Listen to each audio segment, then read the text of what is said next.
தேவனாகிய கர்த்தர் உங்கள் அனைவரையும் உங்கள் காலை வேளையிலே ஆசீர்வதிப்பதாக. கர்த்தர் கொடுத்த ஜூன் மாதத்துக்காக நாம் கர்த்தரை நன்றியோடு ஸ்தோத்திரிப்போம். போன மாதத்தில் இருந்த அநேகர் இந்த மாதத்தில் நேற்று ஒரு நியூஸ் பார்த்தேன். ஒரு ஃபேமஸ் தமிழ்நாட்டில் இருக்கிற ஒரு நடிகர் நேற்று வந்து காலமானார். அவர் எங்களுக்கெல்லாம் சென்ட் பால் ஸ்கூல் வாத்தியார் இருந்தார். பிற்பட்ட நடிகர் தமிழ்நாட்டில் மாறினார். அவர் 3 வயசு வாழ்க்கை வீட்டு சொல்லி கொடுக்கிறது. ஆனால் அவரே தன்னுடைய 75வது வயதில் உயிர் தமிழ்நாட்டில் பெரிய ஒரு பரபரப்பான ஒரு செய்தியாக நேற்று பேசப்பட்டது. ஏன் சொல்றேன்னா, புகழ்பெற்ற மனிதர்கள், ஐஸ்வர்யமான்கள், பலவான்கள், நம்மை காட்டிலும் மேலான மக்கள் அனைவர் இன்னைக்கு ஈவன் பரிசுத்தவான்கள் அனைவர் உலகத்தில் இல்லை. ஆனால் கர்த்தர் உலகையும் நல்ல சுகத்தையும் வெள்ளத்தையும் ஜீவனையும் கொடுத்து கர்த்தர் இன்றைக்கு உயிரோடு கொடுத்து வைத்திருக்கிறார். அதற்காக நாம் இருதயத்தின் ஆழத்திலிருந்து ஆண்டவருக்கு நன்றி செலுத்துவோம். அடிக்கடி நான் சொல்றது இதுதான், நாம் நிற்பது தேவனுடைய கிருபை. நாம் அனைவரும் நிர்மூலமாவது தேவனுடைய கிருபை. கர்த்தர் எனக்கு என்ன செய்தாருன்னு யாருமே சொல்லக்கூடாது. கர்த்தர் உங்க உயிரோடு வச்சிருக்காருங்க, அதுக்கு நீங்க நன்றியா இருக்கணும். அவரை நன்றியோடு ஸ்தோத்திரிக்கணும். கர்த்தருடைய பரிசுத்த நாமத்துக்கு மகிமை உண்டாவதாக. போன மாதம் முழுவதும் நம்மை நடத்தின அன்பின் தெய்வன் இந்த ஜூன் மாதத்திலும் நம்மை நடத்துவார், தாங்குவார், ஏறுவார், நமக்கு சப்போர்ட்டிவா இருப்பார், நம் தேவைகளை சந்திப்பார், நம்மை அற்புதமாக அதிசயமாக உணர்த்துவார்.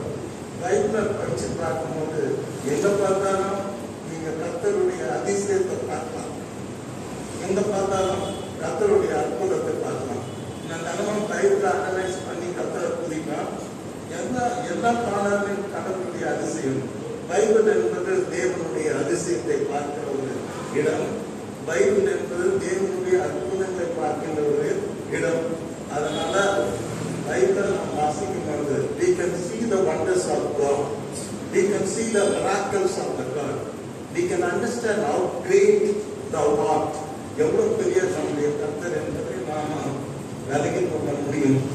கர்த்தருக்கு நன்றியாக நாம் ஜீவிப்போம்.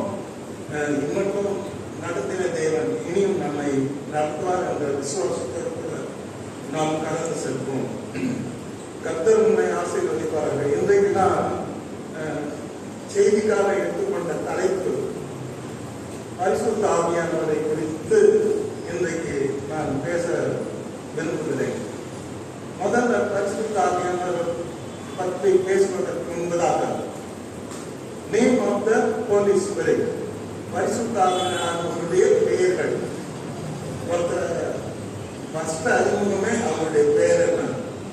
நான் வேலைக்கு போனால் முதல் கேட்கிற கேள்வி, அப்பாயின்மெண்ட் பண்ணும்போது உங்க பெயர் என்ன, உங்க விலாசம் என்ன, உங்க அப்பா பெயர் என்ன அப்படின்னு கேட்பாங்க. பேர் ரொம்ப முக்கியமானது. பேர் எல்லா பேர்லையும் ஒரு அர்த்தம் இருக்குது. இதெல்லாம் பேர் வச்சிருப்பாங்க. உங்க பெற்றோர் அந்த நிச்சயமா அந்த பேருக்கு ஒரு அர்த்தம் இருக்குது. அந்த பேர்ல ஒரு புகழ்பெற்ற ஒரு மனிதன் இருந்திருப்பார். அதெல்லாம் பார்த்துதான் பேர் வச்சிருக்காங்க. ஆகவே பரிசுத்த ஆவியானவருடைய பெயரை குறித்து நாம் முதலாவது அறிந்து கொள்ள வேண்டும். பைபிளுக்குள்ள அனலைஸ் பண்ணி பார்த்தா 36 பேர் பரிசுத்த ஆவியானவர் இருக்குது. ஃபர்ஸ்ட் நேம் என்ன தெரியுங்களா? தேவ ஆவியானவர், ஸ்பிரிட் ஆஃப் காட். இது நம்ம ஆதியாகமம் புஸ்தகம் 1ஆம் அதிகாரம் 2ஆம் வசனத்தில் பார்க்கிறோம். தேவ ஆவியானவர். ரெண்டாவது நீங்க பார்க்கும்போது ஆவியானவர், லைனா த ஸ்பிரிட், ஆவியானவர் இறங்கினார் அப்படின்னு பைபிள்ல போட்டிருக்கு. எல்லாத்துக்கும் ரெஃபரன்ஸ் இருக்கு. மூன்றாவது தேவன் சொல்றார், என்னுடைய ஆவியானவர் அவர் மேல தங்கியிருப்பார். என்னுடைய ஆவியானவர், பரிசுத்த ஆவியானவர் தேவனுடைய ஆவியாக இருக்கிறார். ஆகவே தேவன் அவரை குறித்து பேசும்போது என்னுடைய ஆவியானவர் என்று 4வதாக சொல்கிறார். 5வதாக கர்த்தருடைய ஆவியானவர், 5வது பெயர் the spirit of the lord. 30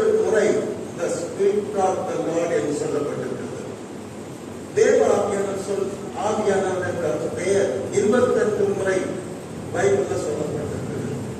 ஆறாவதாக பார்க்கும்போது the spirit of Elijah, எலியாவின் ஆவி அப்படின்னு பரிசுத்த ஆவியானவரை அன்றைக்கு அழைத்தார்கள்.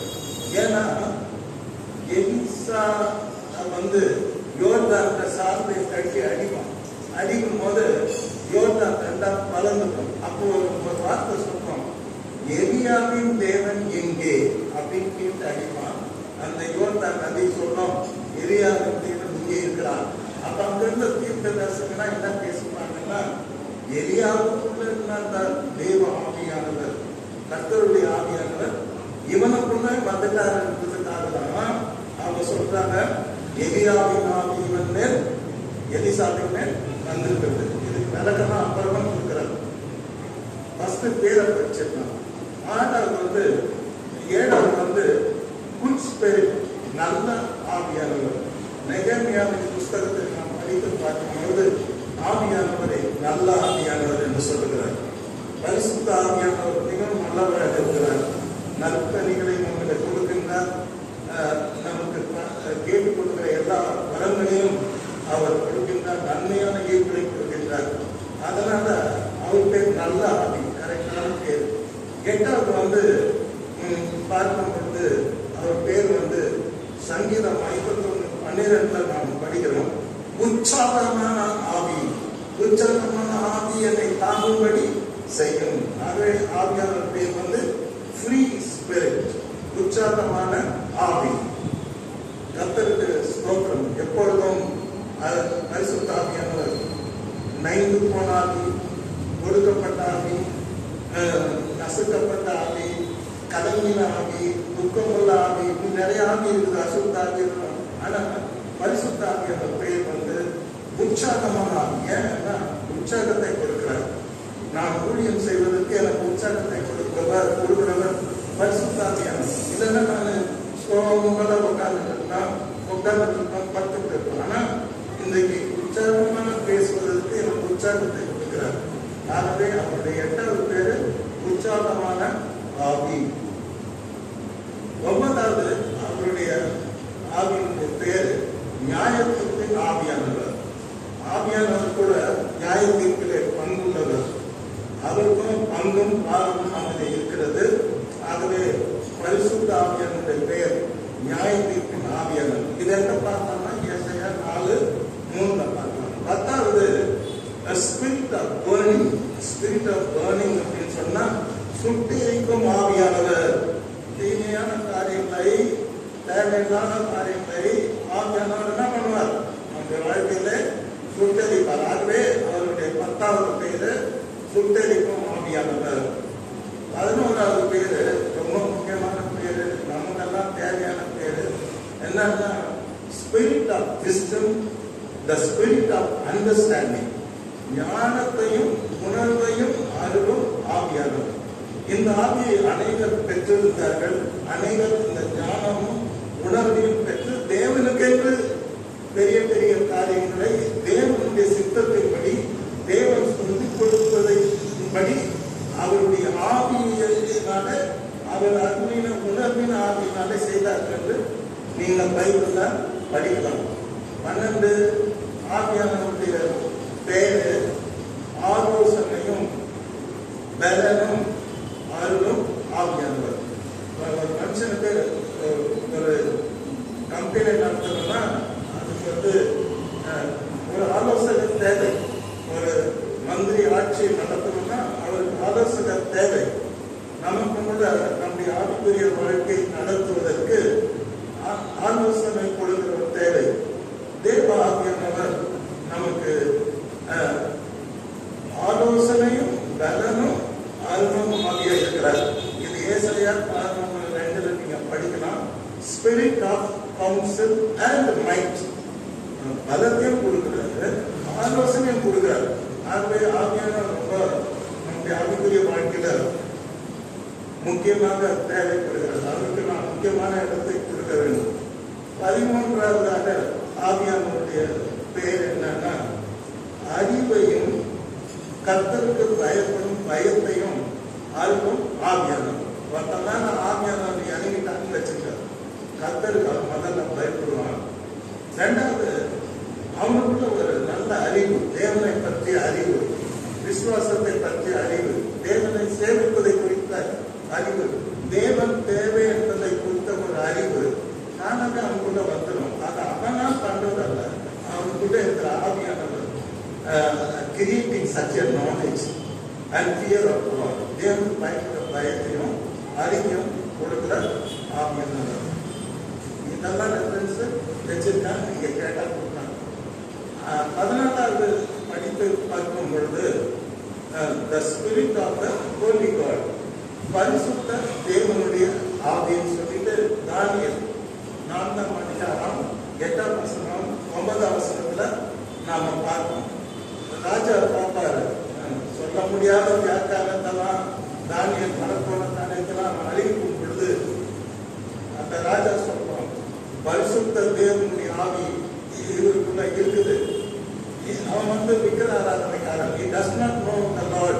கர்த்தரை அறியாதவன், கர்த்தருடைய ஆவி அறியாதவன். அதனால அவன் கொடுக்குற பேர் என்னன்னா பரிசுத்த தேவனுடைய ஆவி தானியேலுக்குள்ள இருக்குது. He is a special person. அதனால இவனை கௌரவம் ஆக்கணும் அப்படின்னு சொல்றான். ஓகே, 15 கர்த்தருடைய ஆவியான பேர் என்னன்னா தேவனின் ஆவி, spirit of God's, spirit of God's, தேவனுடைய ஆவி. இந்த தானியேல் புஸ்தகம் 5ஆம் அதிகாரம் 14ஆம் வசனத்துல நீங்க பார்க்கலாம். தேவனுடைய ஆவி, நாம் பெற்றிருக்கிற ஆவி தேவனுடைய ஆவி என்பதை நாம மறந்து போகக்கூடாது. 16வதாக ஆவியான பேர் கிருபையின் ஆவி. நாம தேவனுடைய கிருபையை பெற்று தருகிறார். கிருபையின் ஆவி, அவர் நம்மை கிருபையாக வழி நடத்துகிறார்.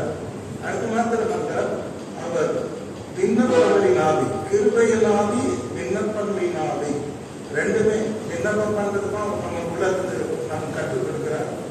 அவர் தேவனுடைய கிருபையிலே நம்மை நடத்துகிறார்.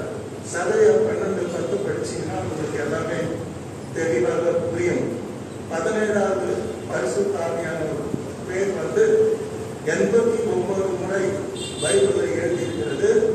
The Holy Ghost, இது எல்லாருக்குமே தெரியும். பரிசுத்த ஆவி, பரிசுத்த ஆவிங்கிற அந்த ஒரே வார்த்தை ஒன்று குறைய 90 முறை பைபிளில் எழுதப்பட்டிருக்கிறது. பரிசுத்த ஆவி, பரிசுத்த ஆவி, பரிசுத்த ஆவி என்று எழுதப்பட்டிருக்கிறது.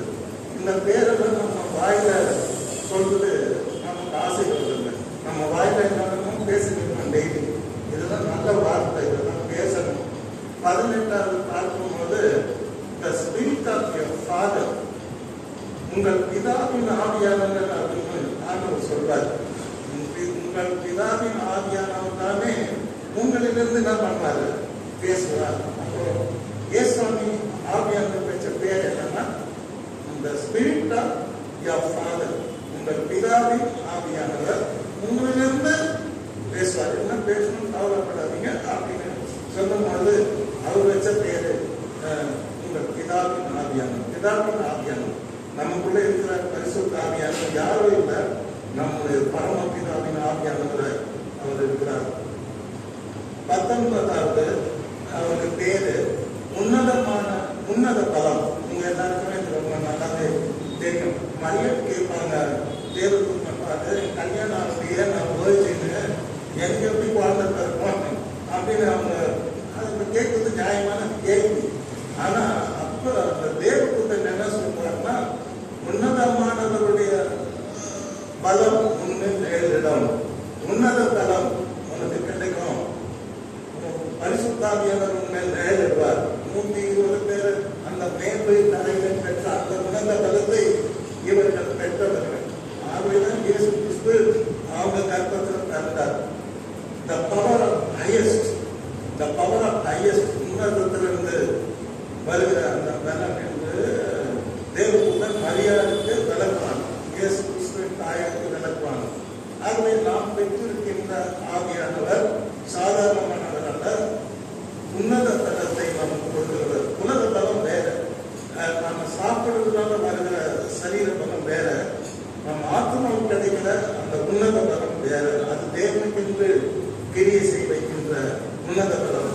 தேவனுக்கான தேவனுடைய சித்தங்களை செய்திருக்கிற உன்னதம். ஓகே, இப்போது 20வது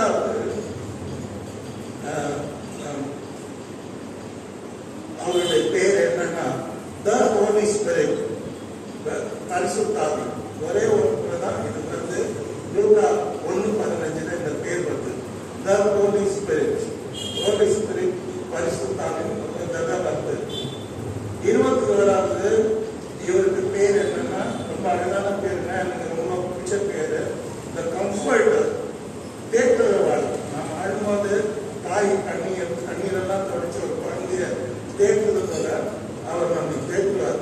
நிறைய இடத்துல நீங்க யோவான் எழுதின சுவிசேஷத்தை படிச்சு பார்க்கும்போது நான் போறேன், பயப்படாதீங்க, நான் போய் என்னுடைய தேற்றுறவாள் நம்மளுக்கு அனுப்புவார், என் தேற்றவாள் வருவார், உங்களை தேற்றுவார், நடத்துவார் அப்படின்னு அவர் சொல்றத நம்ம பார்க்கலாம். 22வது பரிசுத்த ஆவியானவருடைய பேர் என்னன்னா The Spirit of Truth, அதாவது சத்திய ஆவியானவர். இதை கூட யோவான் எழுதின சுவிசேஷத்துல 14, 15, 16 அதிகாரம் 1 யோவான் 5, 6 ரிப்பீட்டடா வரும் சத்திய ஆவியானவர். சத்திய ஆவியானவர் ஏன் அவருக்கு பேர் என்ன? நம்மள சத்தியத்தில் நடத்துவார். இப்ப நிறைய பேருக்கு சத்தியம் தெரியாது. சத்தியத்துக்கு விரோதமான இன்றைக்கு உலகத்திலே அநேகர் ஈவன் ஊழியக்காரனோட சத்தியத்துக்கு அகேன்ஸ்டா பார்த்தீங்க. ஆனால் பரிசுத்த ஆவியை பெற்றவர்களை பரிசுத்த ஆவியானவர் சத்தியத்திலே நடத்துகிறார். அல்லேலூயா. Therefore his name is called சத்திய ஆவியானவர். The Spirit of Truth, the Spirit of Truth, he will lead you in truth. ஆண்டவர் இயேசுவின் வார்த்தைகள் சத்தியமாக இருக்கிறது. சத்தியத்தில் தெய்வம். 23வது The Spirit of Holiness,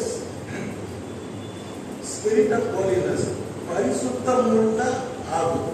பரிசுத்த ஆவினால அதை அண்டர்ஸ்டாண்ட் ஆயிப்போச்சு. அதனால அவர் பேர் ரோமர் 1:5 பரிசுத்தமுள்ள ஆவி அப்படின்னு சொல்லிட்டு ரோமபுரியருக்கு பவுல் எழுதுவார். 24வது பரிசுத்த ஆவியான பேரு ஜீவனுள்ள ஆவி. ஜீவனுள்ள ஆவி, The Spirit of Life. ஆவியானவர் வரும்போது நமக்குள்ள ஒரு ஜீவன் வரும், நமக்குள்ள ஒரு உயிர் வரும். இப்ப நீங்க பார்க்கும்போது எசேக்கியேல் தீர்க்கதரிசி பள்ளத்தாக்குல இருக்க எலும்பு கூடுங்களை பார்த்து தீர்க்க தரிசனம் உரைப்பாங்க. அப்ப எலும்பு கூடுகளுக்குள்ள சதவரம், பாடி எல்லாம் வந்தாலும் கூட அந்த பாடி ஆக்ட் பண்ணாது. அப்புறம் இன்னொரு தீர்க்கதரிசனம் ஒரு பக்கத்தில் நீங்க உரைக்க சொல்றாரு. அவர் உரைச்ச உடனே ஆவியானவர் போய் எல்லாருக்குள்ளும் புகுந்தால் எல்லாரும் சோல்ஜர்ஸா எழுந்து நடந்து போவாங்க. ஆண்டவருக்காக நாம் ஸ்தானாதிபதிகளாக இன்றைக்கு வாழ வேண்டும் என்றால் நமக்கு இந்த ஆவி The Spirit of Life, ஜீவன் கொடுக்கிற அந்த ஜீவனோட ஆவி தேவை. இதை பற்றி ரோமன் 8 நீங்கள் படிக்கலாம். 25வது பரிசுத்த ஆவியானவருடைய பெயர் The Spirit of Christ. இவரையா கிறிஸ்துக்கு அந்நியர் இல்லை. He's the Spirit of Christ, கிறிஸ்துவின் ஆவியானவர். அல்லேலூயா. கேட்க ரொம்ப இனிமையா இருக்குது. யாரும் அந்நியர் தனியா வந்துட்டாரு அப்படின்னு நம்ம நினைக்க கூடாது. பிதாவின் ஆவியானவர் ஒரு பேர், இன்னொரு பேர் வந்து Spirit of Christ, கிறிஸ்துவின் ஆவியானவர். கேட்கறது சந்தோஷமா இருக்குது. கிறிஸ்துவின் ஆவியானவர். அல்லேலூயா. ரோமர் 8:9 நீங்க படிச்சீங்கன்னா பேதுரு பேசுவாரு, கிறிஸ்துவின் ஆவியானவர் அப்படின்னு பேசுவாரு. ரோமாக்குரிய சபைக்கு பவுல் பேசும் பொழுது கிறிஸ்துவின் ஆவியானவர் அப்படின்னு பேசி அவங்க உற்சாகப்படுத்துவார். 26 பரிசுத்த ஆவியானவர் பேர் ரொம்ப முக்கியமான பேர். இந்த பேர் என்னன்னா ரோமர் 8:15 வருது. புத்திர சுவிகாரத்தின் ஆவி. என்னது? The Spirit of Adoption. The Spirit of Adoption means நாமெல்லாம் தேவனுடைய பிள்ளைகள் என்பதை உறுதிப்படுத்துகிற ஒரு பவர் யாருக்கு இருக்குதுன்னா ஆவியானவர் தான் இருக்குது. நம்ம அறியாமே நம்ம ஜோம் பண்ணும்போது நான் தானாக சொல்றேன், தகப்பனே நான் ரொம்ப தகப்பன் அப்படின்னு தானா வரும். அது ஏன் வருதுன்னா, உள்ள இருக்க ஆவியானவர் வந்து நீ தேவனுடைய பிள்ளை பிள்ளை பிள்ளைன்னு சொல்லிட்டு is teaching us, is moving. நம்ம ஏன் உள்ள நம்ம வந்து அவருடைய புத்திரராக இருக்கிறோம். ஸ்பிரிட் ஆஃப் அடாப்ஷன், புத்திர ஸ்பிரியானது ஆவியான பேர். ரோமன் 8:15 அந்த பேரை நீங்கள் படிக்கலாம். அப்புறமா 27 அவர் பேர் என்னன்னா, 27வது பேரு ஜீவனுள்ள தேவனுடைய ஆவி. அல்லேலூயா, பிரைஸ் தி லார்ட், ஸ்தோத்திரம். ஜீவனுள்ள தேவனுடைய ஆவி, உயிருள்ள ஆவி, அது உயிர்ப்பிக்கிற ஆவி. ஆமென். சோ இங்க நாம் பார்க்கிறோம் ஜீவனுள்ள தேவனுடைய ஆவி. 2 கொரிந்தியர் 3:3 உங்களுக்குள்ள ஜீவனுள்ள தேவனுடைய ஆவியானவர் இருக்கிறார், வாசம் பண்ணுகிறார் அப்படின்னு சொல்றார். இஸ் இன்வெல்விங் இன் யூ அப்படின்னு சொல்றார். ஓகே, 28வது நாம பார்க்கும்போது பரிசுத்த ஆவியானவருடைய பெயர் தேவனுடைய குமாரனுடைய ஆவி. யாருடைய ஆவி? ஸ்பிரிட் ஆஃப் ஹிஸ் சன், தேவகுமாரன், பிதாவினுடைய தற்சுரூபமாக இருக்கிற அந்த தேவகுமாரனுடைய ஆவியாக இருக்கிறார் என்று பவுல் கலாத்தியருக்கு தன்னுடைய நிருபத்திலே எழுதுகிறார். ஆக 28வது பெயராக வருவது தேவனுடைய குமாரனுடைய ஆவி. அல்லேலூயா. யாரோ இல்லை, இவர் தேவனுடைய குமாரனுடைய ஆவியாய் இருக்கிறார். You cannot separate him from Jesus Christ, our Almighty Father. He is the Spirit of Father, Spirit of Christ, Spirit of Son of God. சரி, இப்போ 29வது அவருக்கு என்ன பேர் அப்படின்னு சொன்னாங்கன்னா, வாக்குத்தத்தம் பண்ணப்பட்ட பரிசுத்தார், ப்ராமிஸ் பை காட். நான் எல்லாரும் என்னுடைய ஆவியை தருவேன், நான் போராடாதீங்க, ஆவியானவர் வருவார், அவர் உங்களை நடத்துவார், உங்களை தேற்றுவார், உங்களை கொண்டு என்னுடைய சித்தத்தை நிறைவேற்றுவார், பெரிய காரியங்களை செய்வார், அற்புத அடையாளங்களான என்னுடைய வசனத்தை உறுதிப்படுத்துவார் அப்படின்னு சொல்றார். ஆக இது வாக்குத்தத்தம் பண்ணப்பட்ட ஆவி. இதான் வாக்குத்தத்தம் பண்ணின உன்னத பலத்தை நீங்கள் பெற்று பூமியின் கடைசி பதிவில் எனக்கு சாட்சிகளாக இருப்பீர்கள். ஆங்கிலத்தில் சொல்லும் போது இந்த பேரு Holy Spirit of Promise, the promised Spirit. It was promised by God. தேவன் நமக்கு கொடுப்பேன் என்று சொன்ன வாக்குத்தத்தம் பண்ணின ஆவியானவராக இருக்கிறார். ஆகவே வாக்குத்தத்தம் பண்ணப்பட்ட பரிசுத்த ஆவியின் 29வது பெயர் இதற்கு சொல்லப்பட்டிருக்கிறது.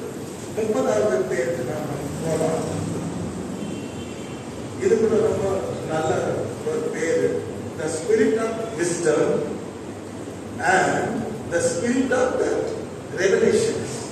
வெளிப்பாடுகளையும் தெளிவையும் ஞானத்தையும் அளிக்கிற ஆவியானவர். இது எங்க பார்க்கலாம்னா, எபேசியருக்கு பவுல் தன்னுடைய நிருபத்தில் எழுதும் பொழுது 1ஆம் அதிகாரம் 17ஆம் வசனத்திலே தேவன் உங்களுக்கு ஞானத்தையும் தெளிவையும் வெளிப்பாடுகளை கொடுக்கிற ஆவியையும் உங்களுக்கு அருள வேண்டும் என்று நான் உங்களுக்காக, விசுவாசிகளாக உங்களுக்காக நான் வேண்டிக் கொள்கிறேன் அவர் சொல்றார். கர்த்தருக்கு ஸ்தோத்திரம். 31வதாக பரிசுத்த ஆவியானவர் பெயர் வந்து Holy Spirit of God. தமிழ்ல வந்து தேவனுடைய பரிசுத்த ஆவி. God, God, God, Holy Spirit of God. இது வந்து தேவனுடைய பரிசுத்த ஆவியானவராக பரிசுத்த ஆவியானவர் இருக்கிறார். தேவனிலிருந்து வந்தவர், தேவனோடு இணைந்தவர், தேவனோடு பிரிக்க முடியாதவர். கர்த்தருக்கு ஸ்தோத்திரம். எபேசியர் 4 படிச்சீங்கன்னா இதனுடைய டீட்டெயில்ஸ் எல்லாம் உங்களுக்கு கிடைக்கும். நான் சொல்றது வந்து வேற புக்லைட்ஸ் தான். 32வது அவருக்கு பேர் என்னன்னா இயேசு கிறிஸ்துவனுடைய ஆவி, ஸ்பிரிட் ஆஃப் ஜீசஸ் கிரைஸ்ட். இது ரிப்பீட்டடா நான் நினைக்கிறேன். அந்த கிறிஸ்துவின் ஆவின்னு வந்தது, இப்போ வந்து ஸ்பிரிட் ஆஃப் ஜீசஸ் கிரைஸ்ட். மாம்சத்திலே வெளிப்பட்ட ஆண்டவர் இயேசு அவர் கிறிஸ்துவினுடைய ஆவியா இருக்கிறது.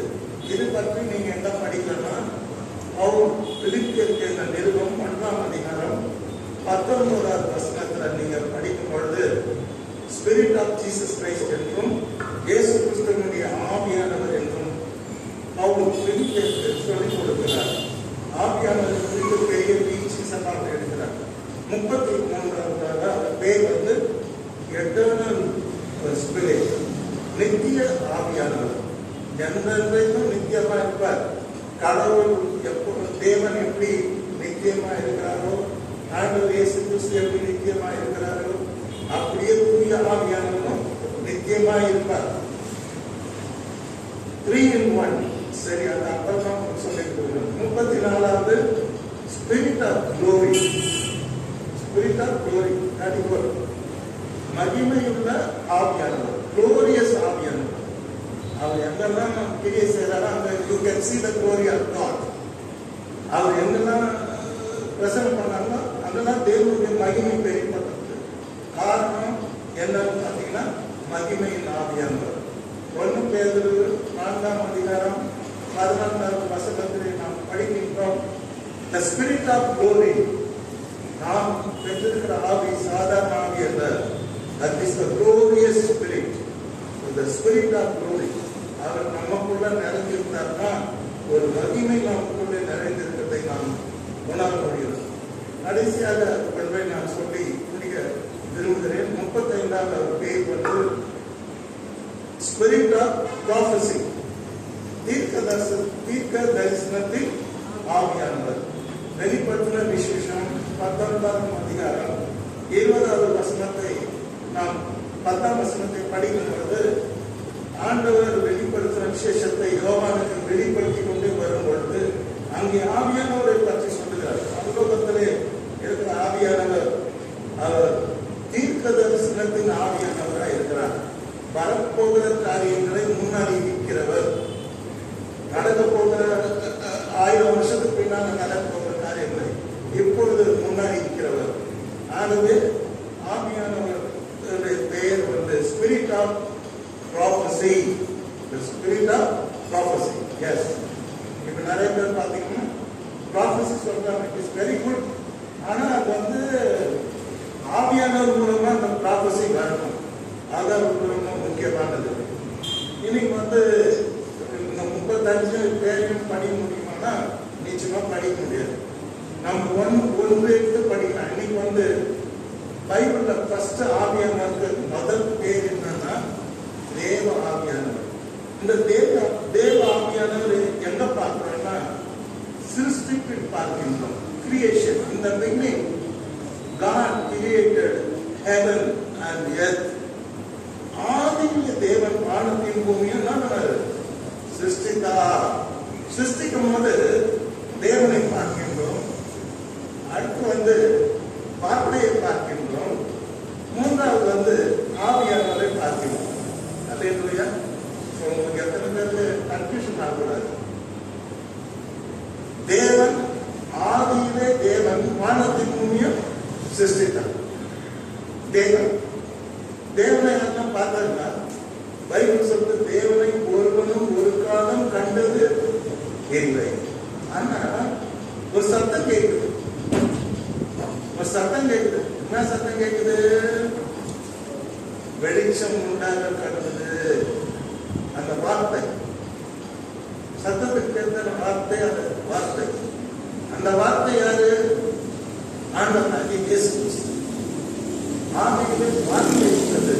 ஆதியிலே வார்த்தை இருந்தது. அந்த வார்த்தை தேவனுக்கு இருந்தது. அந்த வார்த்தை மாம்சம் அவருக்குள்ள ஜீவன் இருந்தது. அந்த ஜீவன் மனுஷனுக்கு ஒளியா இருந்தது. அந்த ஒளி எந்த மனுஷனையும் பிரகாசிக்கிற ஒளியா இருந்தது. ஓகே. சோ அந்த வார்த்தை தான் அந்த ஒளி, வெளிச்சம் உண்டாகிறது. மூணாவது இந்த சிருஷ்டிகளை பார்க்கும் பொழுது பூமியானது ஒழுங்கின்மையும் பூமியில் எப்படி இருக்குன்னா ரீக்ரியேஷன் தான். பைபிள்ல நம்ம ஆதியாகமத்துல 1ஆம் அதிகாரத்துல படிக்கும் பொழுது ஃபர்ஸ்ட் கிரியேஷன் கிடையாது. It is a recreation. ஏற்கனவே கடவுள் வானம் பூமி எல்லாம் படைச்சாரு. ஜனதை என்ன லூசிபர் கூட சேர்ந்து அதுக்கு அடிச்சு கூத்தடிச்சு கொண்டாடி கடவுள் கோபம் வந்து ஃபர்ஸ்ட் அவர் படைத்த உலகத்தை வானம் பூமி எல்லாத்தையும் அவர் அழிச்சிட்டார். ஆனா இப்ப அது எந்த கண்டிஷன்ல இருக்குதுன்னு பாத்தீங்கன்னா, பூமியானது ஒழுங்கின்மையும் வெறுமையுமாய் இருந்தது. டிசார்டர் ரொம்ப வருத்தமான ஒரு விஷயம். எங்க டிசார்டர் வந்தாலும் அந்த இடம் நல்லதாரு. பாடியில கூட டிசார்டர் வந்துருச்சுன்னா போச்சு பாடி. அதை ஆர்டரா கொண்டு வருது. கேட்டீங்கன்னா டாக்டர் பீஸா காட்டிக்குவாரு, இதே தனியா எடுத்து வச்சிருவாரு, இன்னொரு எதிர்த்து கொண்டாந்து பொறுத்துவாரு, கிட்னியை எடுத்துருவாரு, இன்னொரு கிட்னியை கொண்டாந்து வைப்பாரு, சில பேர் கண்ணை எடுத்துருவாங்க, இன்னொரு கண்ணை எடுத்து வைப்பாரு. இந்த மனுஷன் டிசார்டர் ஆகிடும். இப்ப இந்த பூமியை பார்த்தீங்கன்னாக்கா ஒழுங்கின்மையா இருக்குது. ஒண்ணுமே அது எந்த ஃபார்முமே அதுக்கு இல்லை. உருவம் வளர்ச்சி உருவெடுத்து போயிருக்கு.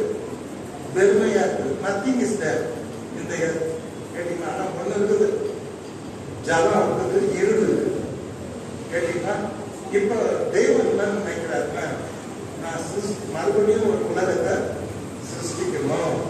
ஐ வாண்ட் டு கிரியேட் வேர்ல்ட். நான் மறுபடியும் சிருஷ்டிக்கணும்னு நினைச்சு அவங்க நினைக்கிறாங்க. ஆனா இந்த ஒழுங்கீனமான பூமியின் மேல், வெறுமையா இருக்கின்ற இந்த பூமியின் மேல், ஆழத்தின் மேல் இருள் இருக்கிறது. இந்த இருளின் மேல், இந்த ஜலத்தின் மேல், ஜலம் தான் இருக்கு, இது மேல ஆவியானவர் என்ன பண்ணிட்டு இருக்காரா? அசைவாடி கொண்டிருக்கிறார். தேவ ஆவியானவர் அசைவாடி கொண்டிருக்கிறார். இது அருமையான வசனம் தான் இது. அசைவாடுதல். அசைவாடுதல்னா என்ன தெரியுங்களா? ப்ரூடிங், ரிலாக்ஸிங், தூக்கல். அதுக்கு ஒரே ஒரு விளக்கம் தான் என்னால கொடுக்க முடியும். ஆண்டவர் சொல்வாரு, நான் உங்களை எப்படி வளர்த்தேன், எப்படி காப்பாற்றினேன், எப்படி எகிப்துல நம்ம கொண்டு வந்தேன்னு சொல்லும் போது அவரு உபாகமம் 33:11-12 சொல்றாரு, கழுகு தன் கூட்டை கலைத்து என்ன அசைவாடி தன் செட்டைகளை விரித்து அவைகளை எடுத்து தன் சட்டையை சுமந்து கொண்டு போகிறது போல கர்த்தர் ஒருவரே அவனை வழி நடத்தினார். இங்க பார்க்கும்போது இந்த கழுகு தன்னுடைய குஞ்சுகளுடைய கூட்டம் வளைத்து அதுக்கு உயிர் வரணும், அதெல்லாம் போய் சம்பாதிக்கணும், அதெல்லாம் போய் சாப்பிடணும், அதுக்கெல்லாம் பறக்கணும், அதுதான் எதிரி அடிக்கணும், அதுதான் ஃபைட் பண்ணணும், என்ன அதனால ஒரு கிங்க வரணும் அப்படின்னு சொல்லிட்டு என்ன பண்ணது? முதல் வேலை அசைவாடுது. கூட்டம் வளைச்சுட்டாரு, அசைவாடுறாரு. அப்புறம் சட்டையை இருக்கிறார். என்ன பேர்த்துட்டா சட்டையில தூக்கிடுவார். அதை எடுத்து சட்டையில சுமந்து கொண்டிருக்கிறது போல கர்த்தர் நம்மை நடத்தினார். நீங்க சொல்றது நடத்துறதுக்காக சொல்றாரு. இங்க பாருங்க, அசைவாடுதல். ஜலத்தின் மேல் தேவ ஆவியானவர் அசைவாடி கொண்டிருந்தார். எதை காட்டுதுன்னா, சிருஷ்டிப்பிலே ஆவியானவருடைய ரோல், கிறிஸ்துவின் ரோல், காட் ரோல். இனிங்க சொல்றேன், என்னைக்கு சொல்றேன், எப்பவுமே தேவனை ஒருவனும் ஒரு காலம் காண முடியாது. பரலோகத்துக்கு போனாலும் யூ கேன் see Jesus. ஒரு உருவமா பார்க்கணும்னா இயேசுவை பார்க்கணும். கேட்டீங்கன்னா அவனுடைய தற்சுருப்பமா இருக்கிறார். தேவனை வெளிப்படுத்துகிற குருவா அவதாரமான ஆண்டவர் இருக்கிறார். என்னை கண்டவன் என் பிதாவை கண்டார் சொன்னாலே, எங்கள் பிதாவை சாப்பிட்டீங்க, அது போதும் அப்படிங்கும் போது என்னப்பா இவருக்கான என் கூட எதுக்குள்ள தெரியாத இதை இருக்கிற என்னை கண்டவன் என் பிதாவை கண்டான். Yes, Christ is the incarnation of God. தேவனுடைய உருவமாக ஆண்டவர் இயேசு கிறிஸ்து இருக்கிறார். ஓகே, இதுல ரொம்ப டீப்பா குழம்பிட போறீங்க. ஆக தேவ ஆவியானவர் ஜலத்துக்கு மேல் என்ன பண்ணிட்டு இருக்காரு? அசைவாடி கொண்டிருக்கிறார். உயிர் கொடுக்கணும் இந்த உலகத்துக்கு. ஆமென். மறுபடியும் உயிர் வரணும் இந்த உலகத்துக்கு. உலகம் உண்டாகணும். மறுபடியும் மரம், செடி, கொடி, உயிரினங்கள்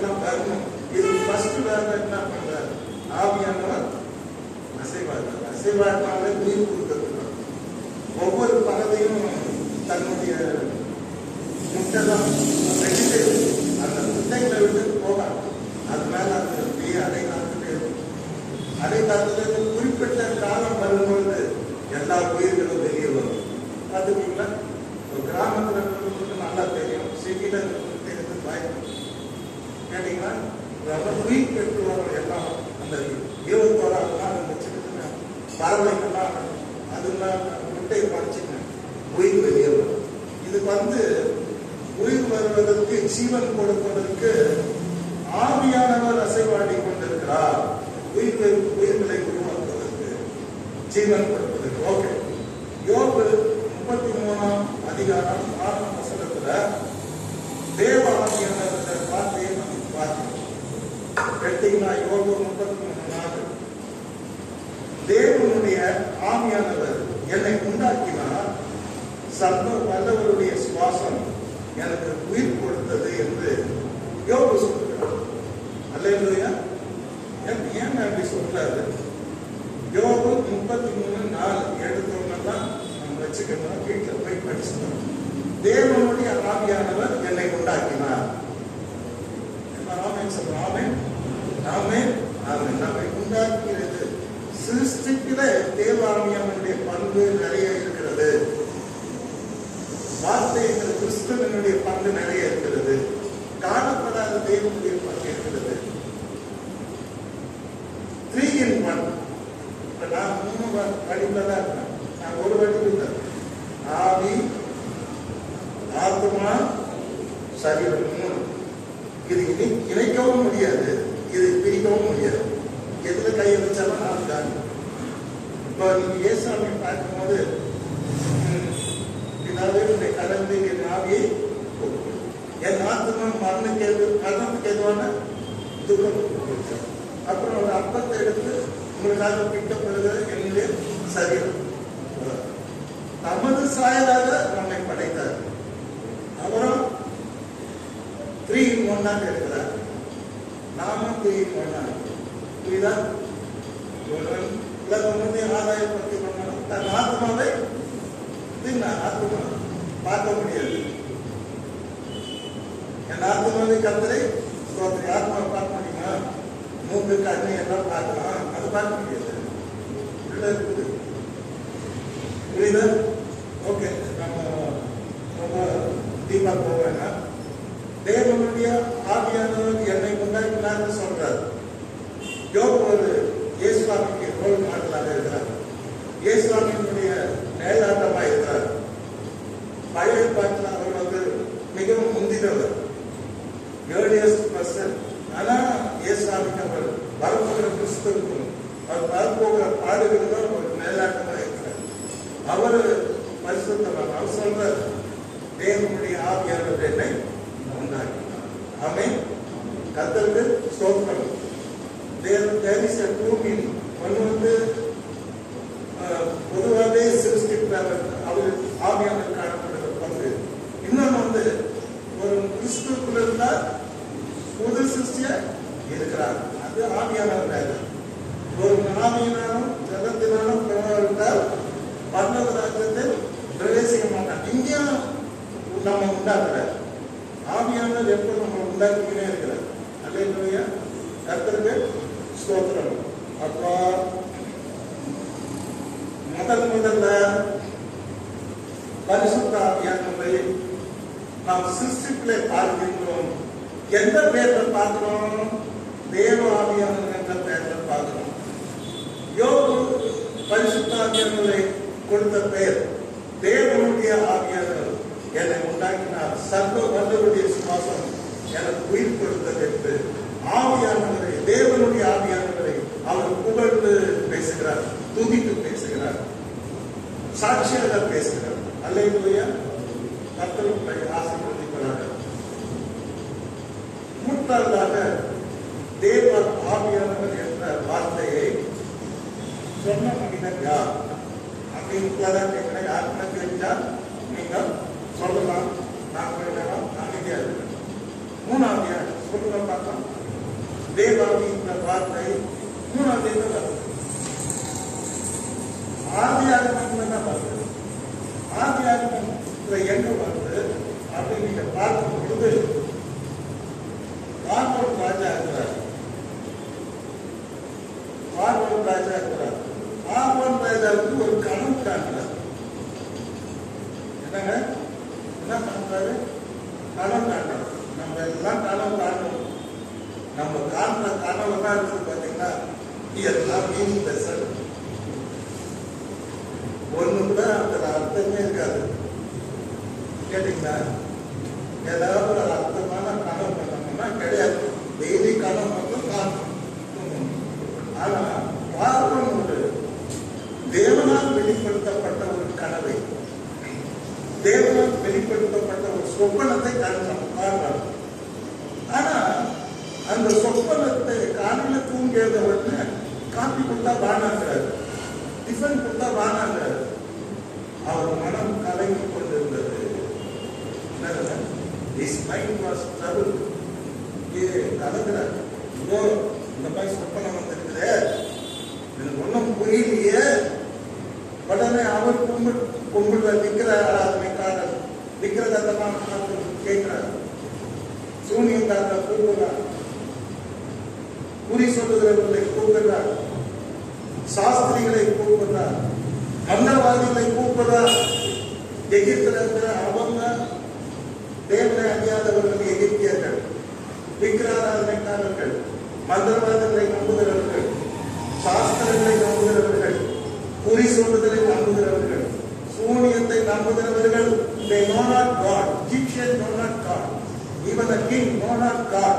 அவன் வந்து மோசே கிட்ட பேசும்போது கர்த்தரா எதுவும் தெரியாது. I know not God. கர்த்தர் சொன்னார், ஜனங்களை நம்ப விட முடியாது, எனக்கு தேவனை தெரியாது. ஆனா உண்மை அவனுக்கு தேவனை தெரியாது.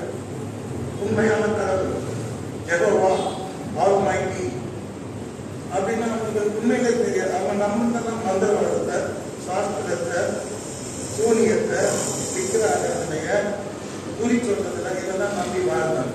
அப்போ பார்வன் சொல்லிட்டாரு, பிரேக்ஃபாஸ்ட் பண்ணான், என் மனசு கலந்துட்டு நான் ஒரு கனவு கண்டேன் அப்படின்னா ராஜா.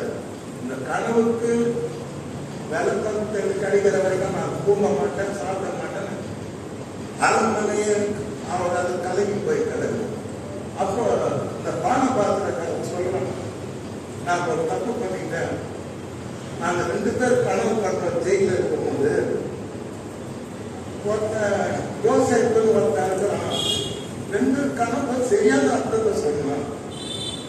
ஒருத்தன் ராஜாவுக்கு பிஸ்கெட்ஸ் எல்லாம் எடுத்துட்டு போனோம், அழகாக இருக்கட்டும். ஆனா பாடம் வந்து கொதிக்கு அவங்ககிட்ட போய் சொன்னேன், என்ன பாதுன்னா ராஜா 3 நாள் தூக்கு போட்டுருவார். அப்படியே தூக்கு போட்டாங்க. ஏதாவது கனவு கண்டேன், ராஜாவுக்கு திராட்சை ரசம் கொடுக்குற மாதிரி ஜெயிக்கல. அதை அவனும் சொல்றேன். அவன் சொன்னான், இன்னும் 3 நாள் ரிலீஸ் ஆயிடுவார். ராஜாவுக்கு பழைய மாதிரி என்ன பண்றாரு, திராட்சை ரசம் கொடுத்தான். சொன்ன மாதிரியே படிச்சிச்சு ராஜா. இப்பதான் ஞாபகம் வந்து கவலைப்படாதுங்க, ஜெயில இருக்கான் யோசிச்சு உடனே கூப்பிடுங்க. அவனை பிடிச்சி ட்ரெஸ் எல்லாம் போட்டு சாப்பிடலாம் பண்ணி அவன் கைதி மாதிரி ராஜா மாதிரி கொண்டாந்து ராஜா நிறுத்துறாரு. நிறுத்தா ராஜா சொல்றாரு, என்னப்பா யோசித்து எப்பேற்பட்ட சொப்பனத்தையும் நீ வியாக்கியானம் பண்ணியாம உண்மையான்னு கேட்பாரு. அந்த என்ன தெரியுமா சொன்னா, ஆமா சொல்றேன். ஆமா நம்மளால சொல்லியிருக்கோம், ஏன்னா நம்ம அப்படிதான். ஆனா அவன் என்ன தெரியுமா சொன்னா, நானல்ல ராஜாவே, தேவனே பார்வனுக்கு மங்களகரமான உத்தரவு அருளி செய்யும். நானல்ல. பவுல் சொல்றார், நானல்ல, கிறிஸ்துவே என்னை வாழ்கிறேன். கிறிஸ்துக்காக நான் சிலுவையில் அறைந்து வாழ்வது நானல்ல. அப்ப பவுலுக்கு யோசேப்புக்கு அந்த காலத்திலேயே நான் கிறிஸ்துக்காக வாழ்கின்றேன், தேவனுக்காக வாழ்கின்றேன், நான் அல்லங்கிற ஒரு தரிசனம் உடைய மனிதனாக யோசேப்பு அந்த காலத்துல இருந்திருக்கார். அவ்வளவு பக்தியா இருந்திருக்கார். இப்போ இவர் காலத்துல நிறைய வார்த்தைகள்லாம் கிடைக்குது. ஆண்டவே சொல்லிட்டார், வீட்டில் தரிசனம் கொடுத்து அந்த காலத்துல ஒண்ணுமே கிடையாது. ஈவன் நியாயப்பிரமாணம் கூட கிடையாது யோசேப்பு காலத்துல. அப்ப அந்த காலத்திலே இவ்வளவு பெரிய பக்தராக யோசேப்பு இருந்திருக்கார். இவர் கூட இயேசுவாமிக்கு நேராட்டமாக இருக்கிறார். நான் அல்ல, தேவன்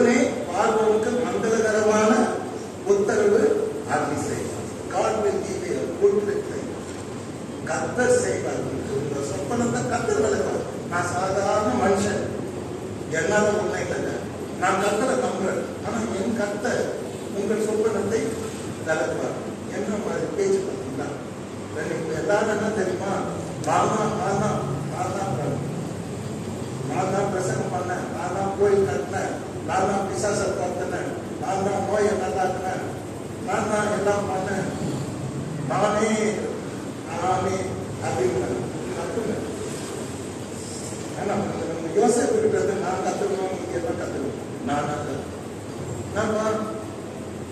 நாளைக்கு பிஹெச்டி பண்ண மாட்டோம் தெரியாது, மெட்ராஸ் நான் இல்லாத கத்ததான் செய்வேன். அப்படி சில பிள்ளைகளை நான் பார்க்கிறேன். இந்த ஆலயத்திலிருந்து ஒரு வாஷிங்டன்ல சயின்டிஸ்டா இருக்காரு, அவர் அப்படிதான் சொல்றாரு. சொல்லி கடைசியில் 14 கிட்ட பிஹெச்டி பண்ணுவாங்க. நான் போயிருந்தேன். ஆர்காய்ட்ஸ் அப்படிங்கிற ஒரு போதைப் பொருள் நல்ல ஒரு சப்ஜெக்ட் எடுத்த ஒரு டாக்டரேட் பண்ணார். ஸோ நாம் இன்னைக்கு அப்படி சொல்றோமா, தேவனே பார்வனுக்கு மங்களகரமான உத்தரவு அருளை செய்வார். நான் சொல்லிட்டு அவன் விளக்கமா சொல்றான். என்ன சொல்றான்னா, தான் தேவன் எகிப்திலே செய்ய போகிற காரியம் இல்லது என்று இந்த சொப்பனத்தின் மூலமாக கடவுளுக்கு தேவன் வெளிப்படுத்தியிருக்கார். ஒண்ணு. ரெண்டாவது, எகிப்துல ஒரு கொடிய பஞ்சம் வரப்போகுது.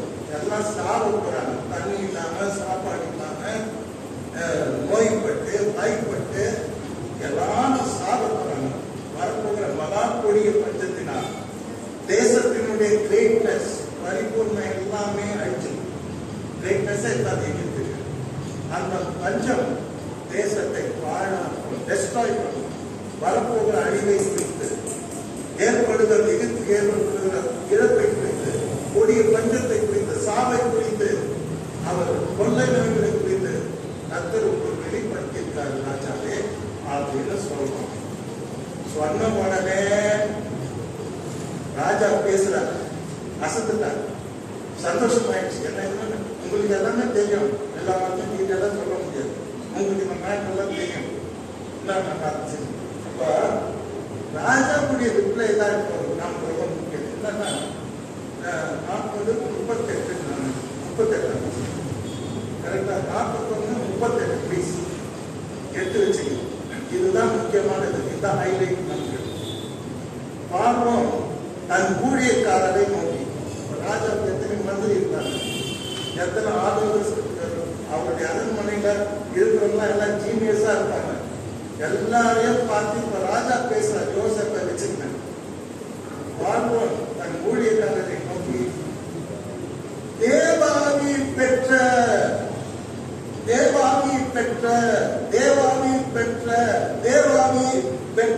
இந்த மனுஷனை போல வேறொருவன் உண்டோ என்றான். ராஜாக்கு ஆச்சரியம், எனக்கு ரொம்ப ஆச்சரியமா இருக்கு. ராஜாக்கு தேவனை தெரியாது, சூன்யம் பண்ற விஷயம் தான் தெரியும், மந்திரவாதம் தான் தெரியும், குறி சொல்றதுதான் தெரியும், சாஸ்திரம் தான் தெரியும், விக்கிரகம் தெரியும், பேய் வணக்கம் தெரியும். இப்பேற்பட்ட ராஜா சட்டத்தை மாறி சொல்றாரு, அவர் வாயில சொல்றாரு, கடவுள் அவர் வெளிப்படுத்துறார் போல இருக்கு. தன் ஊழியக்காரர்கள் பார்க்கிறார், எல்லா மந்திரும் பார்க்கிறார், ராம் மினிஸ்டர், ஹெல்த் மினிஸ்டர், எல்லா மினிஸ்டர் பார்த்து, ஃபைனான்ஸ் மினிஸ்டர் எல்லாரும் பார்த்து சொல்றாரு, தன் ஊழியக்காரர்கள் தேவாதி பெற்ற இந்த மனுஷனை போல வேறொருவர் உண்டோ என்றான். அரைகுறையா யோசேப்பு போத்திபார் வீட்டுல தேவாதி பெற்றவனா இருந்தான். ஆனா அது அவனுக்கு தெரியல, அவனுக்கும் தெரியல, போத்திபார் குடும்பம் தெரியல. ஆனா ஜெயிலுக்கு போனான், அங்கேயும் அற்புதம் செய்யலாம். பானம் பார்த்தக்காரனும் இன்னொருத்தவங்களும் அவன் சொப்பனமா வெளிப்படுத்தலாம். ஆனா ஆவி தேவாவி பெற்றன்னு அவனுக்கு தெரியுமானா தெரியல, எதிராளிக்கும் தெரியல. ஆனா ஒரு பெரிய king, Egypt king, mighty king, Pharaoh, பரம்பரையா வந்த ஒரு கிங் ஷிப், அவனுக்கு தேவன் வெளிப்படுத்துறார். என்ன சொல்றாரு? தேவாவி பெற்றவர் யோசேப்பு சாதாரணமான மனிதன், கர்த்தர் அல்லேலூயா. எல்லா இடத்துலயும் டிஎன் பாஸ்டர் சொல்ல மாட்டாங்க, சொல்ல வேண்டிய இடத்துல சொல்லுங்க. அல்லேலூயா. அங்கதான் அதிசயம் நடக்கும், அங்கதான் அற்புதம் நடக்கும், அங்கதான் நாம் உயர்த்தப்படுவோம். அல்லேலூயா. சோ என்ன சொல்றாங்க, ஈஜிப்ட்ல இவன மாதிரி ஒரு மனுஷன் கிடையாது. ஏன்னா ஈஜிப்ட்ல எவனுமே தேவாவை பெறல, நான் கூட பெறல. யோசேப்பு தான் பெற்றிருக்கான். பார்த்தா பயமா இருக்கு எனக்கு. இனிமே யோசேப்பு தான் கிங்கு, நான் பேருக்கு கிங்கு. ஒரே நிமிஷத்துல ஜெயிலர்ல வேறு கைதிக்கு ஏற்பட்ட ஒரு நிகழ்ச்சி அதிர்ஷ்டத்தை பாருங்க. கர்த்தர் ஒரு நிமிஷத்துல நம்முடைய எல்லா நிலையும் லட்சமாக மாற்றுவார். ஒரு நிமிஷத்துல நம்முடைய சிறைகளை மாற்றுவார். ஒரு நிமிஷத்துல அவனுடைய சிறைகளுக்கு மாற்றப்படுகிறது. அவனுடைய இருள் வெளிச்சமாகிறது. அவனுடைய விளக்கு புதிதாக ஏற்றி வைக்கப்படுகிறது. சிறையில இருந்த அவன் இப்பொழுது சொப்பனத்தில் விவரிக்க வந்த இவன் கிங்காயிருப்பான். அல்லேலூயா. ராஜா சொல்றான், நான் பேருக்கு தான் சிங்காசனத்தில் இருக்கிறேன், பட் ரியல் ரூலர் யாருன்னா ஜோசப் தான். ஜோசப் அவன் முத்திர மோதிரம் போட்டு அவனை வந்து கிங் ஆக்கி, நெக்ஸ்ட் கிங் அனுமதி இல்லாம நாய் வாழ கூட ஆட்டக்கூடாது. விடுதலை அதிகாரம் இவ்வளவு அதிகாரம் அனுமதி இல்லாம ஒரு நாய் கூட என் தேசத்துல வாழ ஆள் பவர் அப்படின்னு சொல்லி உயர்த்தினார். தேவாவியை பெற்ற மனிதர்களை தேவன் உயர்த்துவார். அல்லேலூயா. யார் பரிசுத்தாருன்னு அதை நடத்திருக்கிறீங்களோ, எந்த ஒரு குப்பை தொட்டியில இருந்தாலும் பரவாயில்ல, கர்த்தர் உங்களை உயர்த்துவார். அரண்மனையில உயர்த்துவார். அல்லேலூயா. கர்த்தர் உங்களை உயர்த்துவார். கர்த்தர் உங்களை கீழாக்காமல் பாழாக்காமல் நீயும் அநேக ஜாதிகளுக்கு கடன் பிச்சை பெட்டுமா தெலுங்கு சொல்லுமா, அம்மா பிச்சை பெட்டுமா பிச்சை లేదండి. நார்மல் தங்கி கிங்கி you want money wonderful, I will give you. தேவன் நம்ம அந்த நிலைக்கு போயிருக்கோம். நீனோ கடன் கொடுப்பாய், ஆனால் கடன் வாங்காது இருப்பாய். அல்லேலூயா. கர்த்தர் நம்முடைய வாழ்க்கையை அப்படி காரணம் நம்மை தெரியலாம். எத்தனை பேர் விசுவாசிங்க? கர்த்தருடைய ஆளுநர் ஒரு ஆசீர்வாதமான ஒரு ஆளுநர்.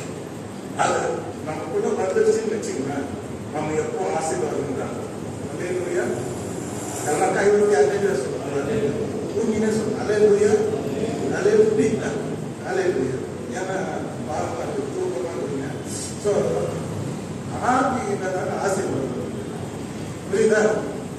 ஆவில்தான் ஆசீர்வாதம் இருக்குது. தேவாவியானவரை நாம் இந்த இடத்துல பார்த்து எவ்வளவு மகிழ்ச்சியா இருக்கு தெரியுமா?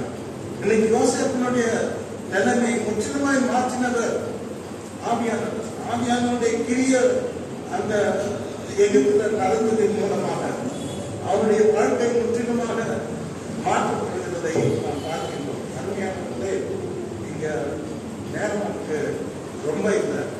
ஆகவே நான் வேற ஃபாஸ்டா போயிட்டான்னு நான் நினைக்கிறேன்.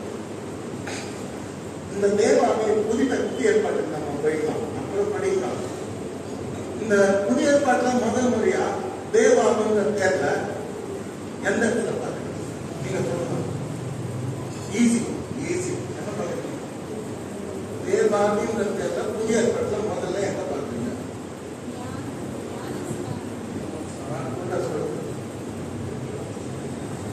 ஆண்டவர் இயேசு கிறிஸ்து ஞானஸ்நானம் பெற்ற பிற்பாடு, ஞானஸ்நானம் பெற்று கரையேறின உடனே இதோ வானம் அவருக்கு திறக்கப்பட்டது. ஞானஸ்நானம் பெற்றால் வானம் திறக்கப்பட்டது. அதாவது நீ பரலோகத்துக்கு சொந்தக்காரன், பரலோகத்தின் தேவனுடைய பிள்ளை, நீ இனிமேல் உலகத்தாங்க நீ நீ பரலோக ராஜ்யத்தை பிரவேசிக்க போகிற மனிதன் என்று முத்திரப்படுத்துறான். இயேசு ஞானஸ்நானம் பெற்று கரையேறின வானம் அவருக்கு திறக்கப்பட்டது. தேவ ஆவியானவர்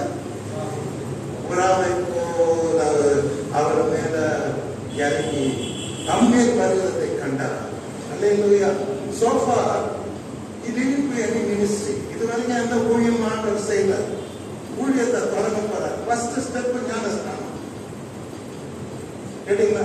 ஃபர்ஸ்ட் ஞானஸ்நானம், செகண்ட் ஹோலி ஸ்பிரிட். ஞானஸ்நானம் பெற்ற உடனே எல்லாம் பரிசுத்த ஆவியானவரை போய் ஜாயின் பண்ணி, அல்லேலூயா, அவர் நமக்குள்ள வந்துடணும், நாம அவருக்குள்ள போயிடணும். நீங்க பார்க்கும்போது இயேசு ஞானஸ்நானம் பெற்று கரையேறின உடனே பிதாவாகிய தேவன் அவரை குறித்து சாட்சி கொடுக்கிறார். இவர்களுடைய நேசகுமார், நான் இவர்கள் பிரியமா இருக்கிறேன். I love him. ஞானஸ்நானத்துக்கு எல்லாரையும் கர்த்தர் நேசிக்கிறார். இப்போ மெயின் சப்ஜெக்ட் என்னன்னா, ஆவியானவர் புறாவை போல இறங்கி நம் மேல் வருகிறதை கண்டார். ஏசாமி மேல வந்தா தேவ ஆவியானவர் இறங்கினார். அல்லேலூயா. பெரிய மாற்றம். இப்பதான் மினிஸ்ட்ரி ஆரம்பிக்குது. இப்பதான் பிசாசு சோதிக்கிறான், பிசாசு ஜெயிக்கிறாங்க, பிறகு பார்வை அளிக்கிறாங்க, குஷ்டரோகிகளுக்கு சுகம் அளிக்கிறாங்க, செவிடருக்கு செவி கொடுக்கிறாரு, பூமியை பேச வைக்கிறாரு, கடல் மேல் நடக்கிறாரு, காற்றை கடலை அதற்கிறாரு, என்னெல்லாம் பண்றாரு. மறித்த லாசருவை 4 நாளாயிட்டு சொல்ற லாசர் உயிரோடு இருக்கிறார். எல்லாமே மாறுது. எப்ப மாறுது சொல்ல தெரியலையா? வெளியே ராமாயணம் கேட்டு, ராமன் யாரா சீதன் கேட்டான், யாரு ராமாயணம் பார்த்து எல்லாம் சித்தப்பான் ராமன் சீதை சொன்னாங்க, சித்தப்பான் கொண்டாடி சித்தப்பான் சொன்னாங்க. ஏன்னா சிரிப்பு அதான் கேட்டே. ஆனா உங்களுக்கு புரியுதா? ஆவியானவர் வரும்போது பெரிய மாற்றம். அல்லேலூயா. பெரிய மாற்றம். Great change. Spirit of God should come into your life. He should anoint you. நசரேயனாகிய இயேசுவின் தேவன் வல்லமையினாலும் ஆவியினாலும் அபிஷேகம் பண்ணினார். ஆனபடியினால் அவர் நன்மை செய்கிறவரை சுற்றி திரிந்தார். சோஃபார் என்ன நடந்தது? up to 30 years we don't know. அது மறைக்கப்பட்ட விஷயம். அது தேவன் வெளிப்படுத்த வைப்பாத விஷயம். ஆனா after taking baptism, after receiving the Holy Spirit, தேவ ஆவியானவர் இறங்கின போது பெரிய மாற்றங்களை டைரக்டா தாராங்க போறாரு. பாஸ்டிங் போறாரு, பிசாசுக்கு போறாரு. அடுத்து கலக்கம் தான். இறங்கின மலக்கள் அவர் தொட்டவர்கள் சுகம் அடைந்தார்கள். அவர் தொட்டவர்களும் சுகம் அடைந்தார். அவரிலிருந்து வல்லமையும் புறப்பட்டு எல்லாரும் சுகமாக்கினார். அல்லேலூயா. கிருபையுள்ள வார்த்தை வாய்ப்பு புறப்பட்டு பிசாசுலாம் பறந்து ஓடிச்சு. வார்த்தையினால ஒரே வார்த்தை தான் சொன்னார், ஓடிச்சு பிசாசு. Because the power of spirit, அந்த தேவ ஆவியானவருடைய அந்த கிரியை. இன்னும் பார்த்தீங்கன்னா பைபிள் ஆவியானவரால வனாந்தரத்துக்கு பிசாசுனால் சுகப்படுவதற்கு ஆண்டவர் இயேசு கிறிஸ்து கொண்டு போகப்பட்டார். ஆவியானவர் கூட்டம் வரவா பிசாசு சோதிப்பான், நான் கூட இருக்கேன். அல்லேலூயா. ஆகவே every person need the spirit of God. கேட்டீங்களா? எவர்கள் ரோமாபுரியருக்கு பவுல் எழுதுகிறார், எவர்கள் தேவனுடைய ஆவியினால் நடத்தப்படுகிறார்களோ அவர்கள் தேவனுடைய புத்திரராய் இருக்கிறார். ஆவியினால நடத்தப்பட்டதா நீ தேவனுடைய பிள்ளை, இல்லைன்னா இல்லை. அல்லேலூயா. ஆவியினால நடத்தப்பட்டால் நீ தேவனுடைய பிள்ளை, இல்லைன்னா நீ தேவனுடைய பிள்ளை இல்லை, உண்மை இல்லை. வந்தவராக கத்தர் வந்தால் வருவார். நீ சொல்ல ஆண்டவனே நான் கோயிலுக்கு போனேன்னா நான் தெரியாதுன்னு சொல்லுவேன். ஸோ தேவாவியானவருக்கு உன்னுடைய வாழ்க்கையில் இடம் கொடுக்க வேண்டும். தேவாவியானவர் நாம் நிரப்பப்பட வேண்டும். கத்தருடைய பரிசு நேரம் இல்லை. அதனால என்ன சொல்றது, நிறைய விஷயத்த நான் கட் பண்ணிடுறேன். இன்னும் கேட்டீங்கன்னா பைபிள எழுதுறது யாரு? 2 தீமோத்தேயு 3:16 சொல்றாரு. இது உங்களுக்கு தெரியுமா? ஆனா தெரியாது. தெரியும், ஆனா சட்டுன்னு தெரியாது. வேத வாக்கியங்கள் எல்லாம் தேவாவினால் அருளப்பட்டிருக்கிறது. இந்த வேத புத்தகமே விலை பெற்ற செல்வம். இதை ஃபுல்லா இதை எழுதினவர் யாருன்னா தீமோத்தேயு பவுல் எழுதுகிறார். 2 தீமோத்தேயு 3:16 வேத வாக்கியங்கள் எல்லாம் தேவாவினால் அருளப்பட்டிருக்கிறது. தேவனுடைய மனுஷன் தேவனாகவும் எந்த நற்கிரியையும் செய்ய தகுதியுள்ளவனாகவும் இருக்கும்படி இருக்க வேண்டும்.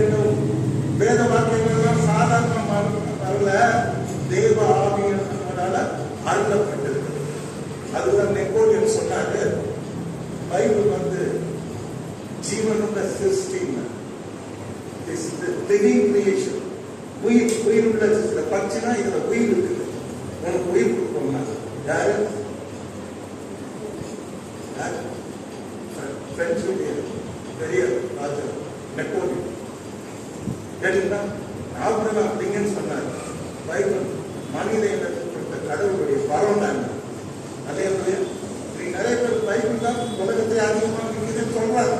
ஆனால் நம்ம பைபிளை படிக்கிறது தூங்கிட்டு பைபிள் படிச்சவங்க எது பேர் கைது சொன்னா வெரி குட் கரெக்ட். எங்க கை கொடுத்த நேரம் தான் ஒரு ஓட்டு தான் கொடுக்குது. என்ன பண்றதுங்க ஓகேதான் கேட்டீங்களா? நல்ல நிறைய ஓட்டு கொடுக்கும் கேட்டீங்களா? ஸோ வேத வாக்கியங்கள் தான் தேவனுடைய ஆவினால் அர்த்தப்பட்டிருக்கிறது.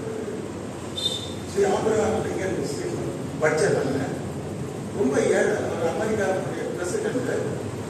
அவர் வண்டர்ஃபுல். அதாவது எல்லாம் பிரசிடென்ட் தான். ஆனால் சில பேர் வந்து கிட்ட இருப்பாங்க. நம்ம இந்தியா எடுத்தீங்கன்னா நேரு மாதிரி யாருமே கிடையாது. இனி வர மாட்டாங்க. ஸோ ஆபிரகாம் அப்படிங்கிறதுனால ஒரு கடினமான காரணம். அப்போ அவர் வந்து ஜனாதிபதியான. அப்போ ஆபிரகாமுடைய ஆரிஜின் தொடக்கம் பார்த்தீங்கன்னா ரொம்ப ஏழைங்க. அவங்க அம்மா எல்கேஜில குழந்தை சேர்க்கறதுக்கு காசு இல்லையா கேட்டீங்கன்னா.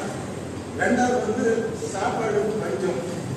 டெய்லி ஆபிரகாம் இல்லைங்கன்னா சின்ன பையனா இருக்கும் போது கையில போடாடி விட்டு மகனே நீ போய் தெரு வைக்கணுமா? அப்பதான் நம்ம என்ன பண்ண முடியும்? நீங்க சோடா முடியும்னு சொல்லி அந்த கோடாரி கொடுத்து காட்டு அனுப்புவாங்க. அனுப்பும்போது பொழுது பயந்தே கூப்பிட்டு அனுப்புவாங்க. மகனே 15 நிமிஷத்துக்கு ஒரு முறை நீ என்ன பண்ண ரெஸ்ட் எடுத்துக்கோ. 5 நிமிஷம் விட்டு நடத்த விறகெல்லாம் சேர்த்துக்கலாம். அப்புறம் பைபிளை படின்னு சொல்லி கொடுத்தாங்க. அவங்க அம்மா சொல்லி கொடுத்தபடி விறகு வெட்டுவாங்க. 15 நிமிஷம் முடிஞ்சதும் பைபிளை போய் படிச்சுட்டு வந்தாங்க. அப்புறம் அங்கே இங்கே அவங்க அம்மா கடனை புத்தகம் கடன்களை வாங்கி புக்கு படிக்க ஆரம்பிச்சு அங்கங்க கெஞ்சி கூத்தாடி வாங்கி ஸ்கூலில் போய் சேர்ந்தார்.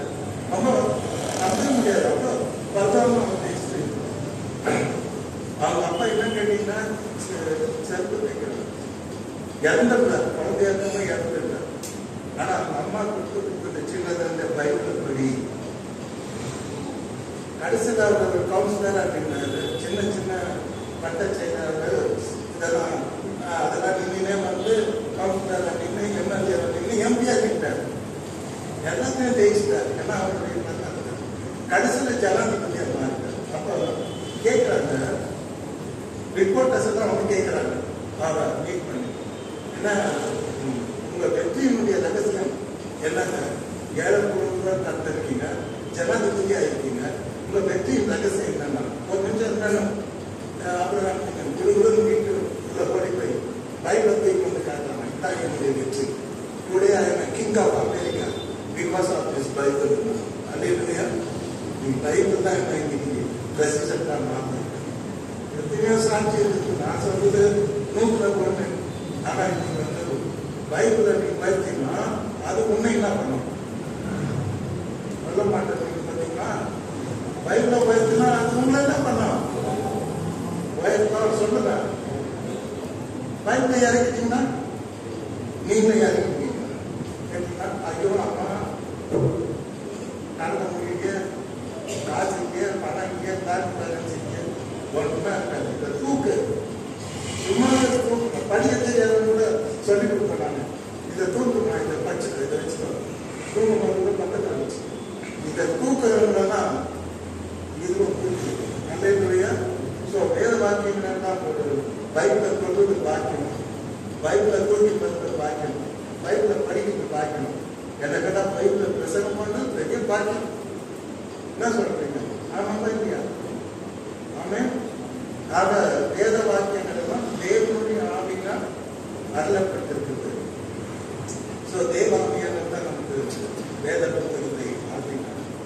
ஓகே, இப்போ கடைசியாக ஒரே வசனம் சொல்லி முடிச்சிருந்தா லாஸ்டா சொல்றேன். நீங்க கொஞ்சம் பேசினா கேள்வி. 1 யோவான் 4:2 கேட்டீங்களா? தேவாவி நீங்கள் எதனால் அறியலாம். இப்ப என்கிட்ட தேவாவியா இருக்கிறாரா? இல்லை என் சுய சித்தத்துல நான் பண்றேன்னா, இல்லை என் ஃப்ரெண்டு என்ன நடத்துறேன்னா, இல்லை நானே நடத்துகிறேன்னா அப்படின்னு நீங்க நினைக்கலாம். தேவாமியானவர் நடத்துறாருன்னா எதனால் நினைக்கலாம்? 1 யோவான் 4:2 தேவாவி நீங்கள் எதனால் அறியலாம் என்றால், மாம்சத்தில் வந்த கிறிஸ்துவை அறிக்கை பண்ணுகிற எந்த ஆவியும் தேவனால் உண்டாயிருக்கிற ஆவியா இருக்குது. அல்லேலூயா. மாம்சத்தில் வந்த ஆண்டவர் இயேசு கிறிஸ்து தேவன், அவரை ஆண்டவர்னு யார் அறிக்கை பண்றாங்களோ அவங்களுக்குள்ள இருக்கிற ஆவிதான் தேவனுடைய ஆவி. அல்லேலூயா. சோ தேவாவியை பத்தி நிறைய இருக்கு. நமக்கு படிக்கிறதுக்கு நேரம் 22 வசனம் பைபிள்ல எழுதியிருக்கு. தேவாவி தேவாவி தேவாவி தேவாவி தேவாவி எல்லாரும் தேவாவியர் இன்னைக்கு வரங்களை கொடுக்குறாங்க. அற்புதம் செய்யற வரம், அதிசயம் செய்யற வரம், குணமாக்குற வரம், என்ன அப்போஸ்தல ஆக்குற வரம், மலையை பெயர்க்கிற விசுவாச வரம். 9 வாரம் இருக்குல்ல. இந்த 9 வாரத்தை யாரை கொடுக்குற? ஆவியானவர் கொடுக்குற. எத்தனை பேர் விசுவாசிக்கிறீங்க கேட்டீங்கன்னா ஆவியானவர் தான் வரத்தை கொடுக்குறாரு. ஆவியானவர் நமக்கு தேவையா இல்லையா? ஆவியானவர் தேவையா இல்லையா? கை உயர்த்தணும். நீங்க மௌனம் இருக்கிறீங்க, ஆனால் கை உயர்த்தணும். ஆவியானவர் தேவையா இல்லையா? தேவை சொல்ற தேவை. வாயை உன் வாயை என் வாயை எவ்வளவு டெக்னிக்கலா சொல்ற. என் வாயை இல்லை, உன் வாயை. கண்ணொழி நாட்டின் வாயை, உன் வாயை எப்படி தர? நான் அதை என்ன பண்ணுவேன்? I will fill it with the spirit of God. கடவுளுக்காக நான் வாய்கள் திறக்கப்பட வேண்டும். அல்லேலூயா. வாயை தெரிவாய் பெற மனதை தேவாமியான வரம் கொடுத்து விட்டுறாதீங்க. விட்டுறீங்களா? தேவாமியான துக்கப்படுத்தாதீங்க, பிரச்சனைப்படுத்தாதீங்க, பத்திரமா வச்சுக்கணும்னு சொல்றாங்க. நாங்கள் பத்திரமா வச்சுக்கணும். அல்லேலூயா. ஒரு பாட்டு இருக்கு. அந்த பாட்டுல என்ன பண்ணா, தேவாமியே வரந்தாரு இப்பாவையும் பாவத்தையும் உன் ஜோதியில் பிரவேசி.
கேட்டீங்க அந்த பாட்டு.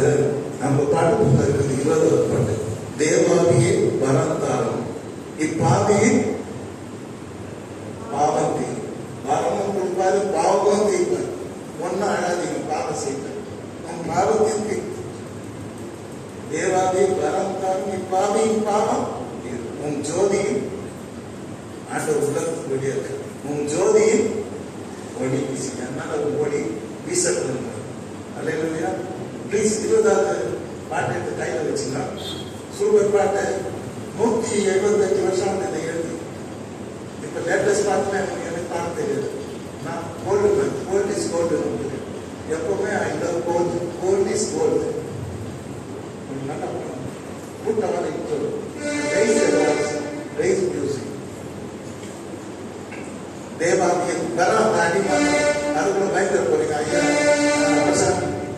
எப்போ முடிக்க போறாரு பயப்படாதீங்க.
உங்கள் அனைவரும் மீதும் அசைவாடி உங்களை நிரப்பி உங்களை வைத்து மகிழ்வாராக.